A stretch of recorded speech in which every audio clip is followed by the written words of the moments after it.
હવે તે દ્રશ્યો પર નજર કરી લો કે જ્યાં બને છે પાણીપુરી। ગંદકીના સામ્રાજ્ય વચ્ચે બની રહી છે પાણીપુરી। અમદાવાદમાં એએમસીના આરોગ્ય વિભાગે હાથ ધર્યું છે ચેકિંગ। અમદાવાદના બહેરામપુરા વિસ્તારમાં પકોડી બનાવતા એકમો પર સઘન કાર્યવાહી કરવામાં આવી છે। શહેરમાં રોગચાળો બેકાબૂ બનતા આખરે તંત્ર જાગ્યું છે। પાણીજન્ય રોગચાળો ન વકરે તે માટે કાર્યવાહી કરવામાં આવી છે। ચોતરફ ગંદકી અને મચ્છરોનો ઉપદ્રવ ઉપરાંત પાણીપુરી માટે ઉપયોગમાં લેવાતું તેલ પણ પામોલીન જોવા મળ્યું હતું તો બટાટા પણ સડેલા મળી આવ્યા છે।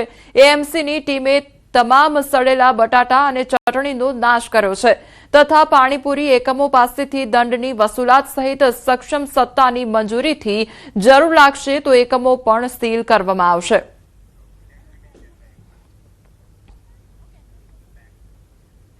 ગાંધીનગરમાં પ્રસરેલા ટાઇફોઇડના મુદ્દે મુખ્યમંત્રી ભૂપેન્દ્ર પટેલે આજે સ્થિતિની સમીક્ષા કરવા માટે એક ઉચ્ચસ્તરીય બેઠક યોજી હતી। આ બેઠકમાં મુખ્યમંત્રીએ સ્પષ્ટ આદેશ આપ્યો છે કે પીવાના પાણીના ટેસ્ટિંગના રિપોર્ટ આવ્યા બાદ જ પાણીનું વિતરણ કરવામાં આવે। મુખ્યમંત્રીએ પાણીની પાઇપલાઇનમાં થતા લીકેજને તાત્કાલિક રિપેર કરવા અધિકારીઓને કડક સૂચના આપી છે। તેમણે વોટર ટેસ્ટિંગનો વ્યાપ વધારીને દરેક વિસ્તારમાં શુદ્ધ પાણી પહોંચાડવા પર પણ ભાર મૂકવામાં આવ્યો છે। આ બેઠકમાં નાયબ મુખ્યમંત્રી હર્ષ સંઘવીએ વીડિયો કોન્ફરન્સ દ્વારા જોડાઈને જરૂરી સૂચનો પણ આપ્યા હતા।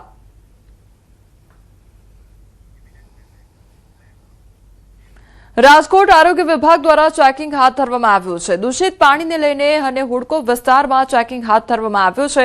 આરોગ્ય વિભાગ દ્વારા ઘર પર લેવામાં આવી રહ્યા છે સેમ્પલ।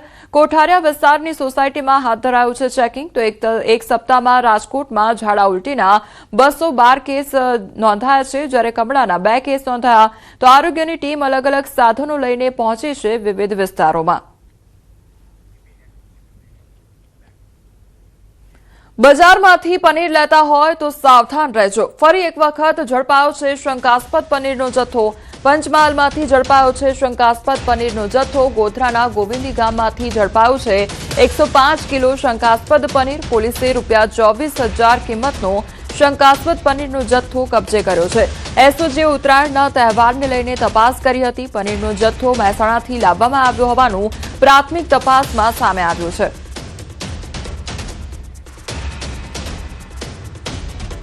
ખેડા જિલ્લાની મહુધા એપીએમસીમાં યુરિયા ખાતરની ભારે અછત સર્જાઈ છે। વહેલી સવારથી જ મોટી સંખ્યામાં ખેડૂતો એપીએમસી સેન્ટર પર ઉમટી પડ્યા હતા।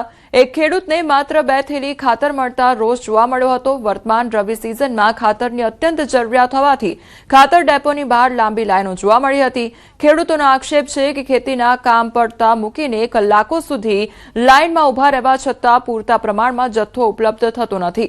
ખેતીના ખર્ચ સામે આટલી ઓછી માત્રામાં ખાતર મળવાથી ઉત્પાદન પર વિપરીત અસર પડશે તેવી ખેડૂતોને ચિંતા સતાવી રહી છે। 5 વીઘા રવિ સિઝનની અંદર 5 વીઘા ઘઉં છે અને 5 વીઘા તમાકુ છે પણ મહુધા એપીએમસીની અંદર 2 થેલી યુરિયા આલે છે। આ રવિ સિઝનની અંદર યુરિયા ખાતરની તંગીના કારણે અત્યારે હાલમાં મારે 6 થેલીની જરૂર છે અને એપીએમસીની અંદર 2 થેલી યુરિયા આલે છે અને અત્યારે જે અમારે 335 થેલી યુરિયા આવેલું છે તેમાંથી અમે એક આધાર કાર્ડ 2 ને વિતરણ કરીએ છીએ।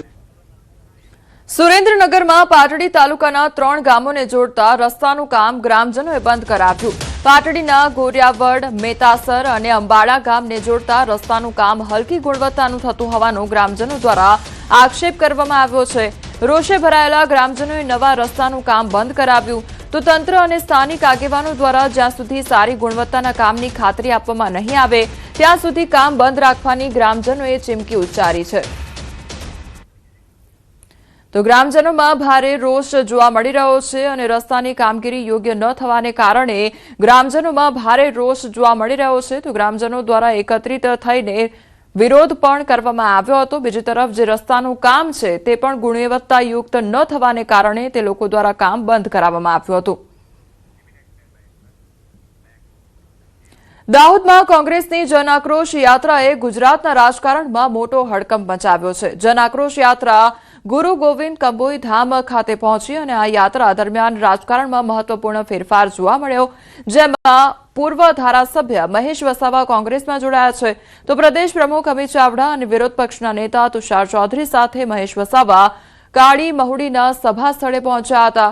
કોંગ્રેસની જન આક્રોશ યાત્રાનું કંબોઈ ખાતે સમાપન કરવામાં આવ્યું હતું. છોટાઉદેપુરમાં જંગલી ભૂંડે આતંક મચાવ્યો છે. ગાંડા બનેલા ભૂંડે અનેક લોકો પર હુમલો કરી દીધો. નગરના વિવિધ વિસ્તારમાં જંગલી ભૂંડે લોકો પર હુમલો કરતા અફરાતફરી મચી ગઈ હતી. જો કે હુમલો કરવા માટે ભૂંડે એક દુકાનમાં ભરાઈ જતા દુકાનદારે બહારથી શટર બંધ કરી ભૂંડને પૂરી દીધું હતું. તો પાલિકા તંત્રને જાણ કરાતા ટીમ તુરંત જ સ્થળ પર પહોંચી આવી હતી અને જંગલી ભૂંડનું રેસ્ક્યુ કરવામાં આવ્યું હતું. તો જંગલી ભૂંડ દ્વારા હુમલો કરવામાં આવ્યો હતો અને અનેક લોકોને ઈજા પણ પહોંચાડવામાં આવી હતી. અનેક લોકો પર આ ભૂંડ દ્વારા હુમલો કરવામાં આવ્યો હતો. ત્યારબાદ આ જે ભૂંડ છે તે એક દુકાનમાં ઘૂસી જતા જે વેપારી હતો તેના દ્વારા દુકાનનું જે શટર છે તે બંધ કરી દેવામાં આવ્યું હતું અને ત્યારબાદ તંત્ર ઘટનાસ્થળે પહોંચી આવ્યું હતું. રસ્તામાં હતા ને તઈ કૂદીને કેડી. તમે ઘરેથી આવતા હતા? ના, ઘરે જતા હતા. ઘરે જતા રસ્તામાં અહીં બચકું ભરી ગયું? હા, તઈ રસ્તામાં બચકું ભરી ગયું. પછી તમે કીધું દવાખાનામાં? હા, દવાખાનામાં બાઇક પર લઈને આવ્યા. હા, અચાનક જ આવી ગયું. કેટલી જગ્યા બચકું ભર્યું? હાથમાં એટલું. 2 કારીગરોને પકડી લીધા એને. ત્યાંથી એને છોડાયો તો એ દોડતો પાવર હાઉસ ચોકડી થઈ અને બજારની તરફ આવ્યો અને આ સામે એક દુકાન દેખાય છે એની અંદર પ્રવેશ કરી ગયો. તે ટાઈમ પર 2 છોકરીઓ અંદર હતી. રસ્તામાં આવતા 4 થી 5 જણાને એણે પકડી લીધા હતા. એમને છોડાવ્યા અને અમે બૂમો પાડીને પછી અંદર એ શટલની અંદર જ્યારે ગયું તો એ 2 છોકરીઓને બહાર કરીને એ શટલ મેં બંધ કરી દીધું. જે સામેથી એટલો મોટા દાંત વાળો અમે બધાને બૂમો પાડી કીધું કે આ ભાઈ ભૂંડળો આવે છે. તો પાલિકાના 4 માણસને બી દોડાયો. એ લોકોએ મારીને ખુરશી બી તોડ નાખી પણ એ છોડવા તૈયાર નથી. હમણાં અંદર આવીને ભરાયો છે. હજુ તો આ તો 5 થી 6 જણાને કાઢ્યું છે. અમારા ત્યાં નવપુરમ પેલો સુરેશભાઈ ખારસિંગ વાળાને બી કાઢ્યું પણ એ ભાગ્યો એટલે છોડી દીધું એને. જંગલી ભૂંડ દ્વારા એક વ્યક્તિ પર હુમલો થયેલ છે, જેની જાણ પ્રાથમિક દ્રષ્ટિએ છોટાઉદેપુર નગરપાલિકામાં અમને મળેલ છે. જે બદલ એ ભૂંડને સલામત જગ્યાએ અમારા દ્વારા ખસેડવામાં આવેલ છે. તેમજ આગળની કાર્યવાહી એનિમલ બર્થ કંટ્રોલ અધિનિયમ હેઠળ છોટાઉદેપુર નગરપાલિકા દ્વારા કરવામાં આવશે. તો છોટાઉદેપુરમાં જંગલી ભૂંડનો આતંક જોવા મળ્યો છે, જેના કારણે જે આસપાસનો વિસ્તાર છે તેમાં રહેલા લોકોમાં અફરાતફરીનો માહોલ સર્જાઈ ગયો હતો. તો બીજી તરફ આ જે ભૂંડ છે તેનું રેસ્ક્યુ પણ કરવામાં આવ્યું હતું. મહા મહેનતે આ જે ભૂંડ છે તેનું રેસ્ક્યુ કરવામાં આવ્યું હતું અને આ જંગલી ભૂંડ દ્વારા અનેક લોકો પર હુમલો કરી દેવામાં આવ્યો હતો. ત્યારબાદ જે લોકો છે તેમને ઈજા પહોંચી હતી અને તેમને સારવાર અર્થે ખસેડવામાં આવ્યા હતા. તો બીજી તરફ તંત્ર ઘટનાસ્થળે પહોંચીને આ જંગલી ભૂંડ છે તેનું રેસ્ક્યુ પણ કરવામાં આવ્યું હતું. આ તરફ રાજ્યમાં રખડતા ઢોર અને પ્રાણીઓનો ત્રાસ જોવા મળી રહ્યો છે. છોટાઉદેપુરમાં જંગલી ભૂંડે રસ્તા પર અફરાતફરી મચાવી હતી. તો રસ્તા પરથી પસાર થનારા કેટલાય લોકો પર જંગલી ભૂંડે હુમલો કર્યો હતો. તો બીજી તરફ વિરમગામના રેલવે સ્ટેશનમાં રખડતા પશુઓ ફરતા જોવા મળ્યા હતા. મોટી સંખ્યામાં રેલવે સ્ટેશન પર પોતાનો અડ્ડો જમાવીને બેઠા હોય તેવી સ્થિતિમાં દેખાયા હતા. આ તરફ જામનગરના મોટી ખાવડી ગામે ગાયે હિંસક રૂપ ધારણ કર્યું હતું. વાહન ચાલકને અડફેટે લઈ તેને પોતાના પગ વડે ખૂંદી નાખ્યો હતો. જો કે લોકોની દરમિયાનગીરીથી વાહન ચાલકનો જીવ બચી ગયો હતો.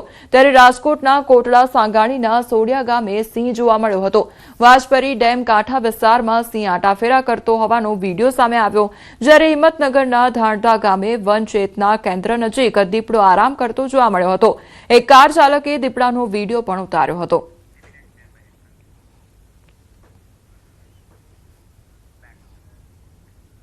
રાજકોટના ભૂમેશ્વર ફાટક પાસે આવેલ બાપજી એવન્યુ એપાર્ટમેન્ટની અગાસી પરથી મૃતદેહ મળી આવ્યો છે. 40 વર્ષીય અબ્બાસ નામનો વ્યક્તિ ફ્લેટમાં ભાડે રહેતો હતો. તો પોલીસને મૃતદેહ નજીકથી છરી મળી આવી હતી. હત્યા કે આત્મહત્યાને લઈને ક્રાઇમ બ્રાન્ચ અને ગાંધીગ્રામ પોલીસે તપાસ શરૂ કરી છે.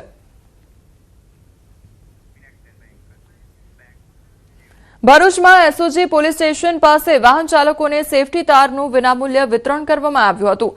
ભરૂચ જિલ્લા પોલીસ વડા અક્ષયરાજ મકવાણાની અધ્યક્ષતામાં વાહન ચાલકોને સેફટી તાર આપવામાં આવ્યા હતા. મહત્વનું છે કે ઉત્તરાયણની આસપાસના દિવસોમાં ટુ વ્હીલર ચાલકોને પતંગના દોરાથી ગળું કપાવવાની ઘટનાઓ બનતી રહે છે. એમાં ગંભીર રીતે ઘાયલ અને મૃત્યુના પણ બનાવ બને છે. ટુ વ્હીલર ચાલકોને પતંગની ઘાતક દોરી સામે રક્ષણ મળી રહે અને સુરક્ષિત રહે તે માટે સેફટી તાર જરૂરી છે.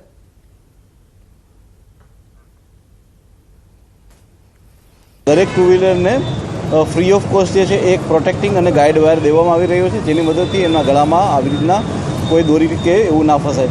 આ સાથે સાથે જેટલા પણ ભરૂચમાં બ્રિજીસ આવેલા છે ત્યાં પણ અમે લોકો આવા વાયર લગાવી રહ્યા છીએ, જેથી કરીને કોઈ પણ દોરી જે છે એ રસ્તે ચાલતા લોકોને કે એમને ક્યાંય નડે નહીં. કે પતંગના દોરાથી ગળા કપાવવાની ગંભીર રીતે ઘાયલને મૃત્યુ થવાના કિસ્સાઓ બનતા રહે છે. વિના મૂલ્યે તાર ફિટિંગ સેફ્ટી વાયર ફિટ કરવાનો કાર્યક્રમ રાખેલો હતો.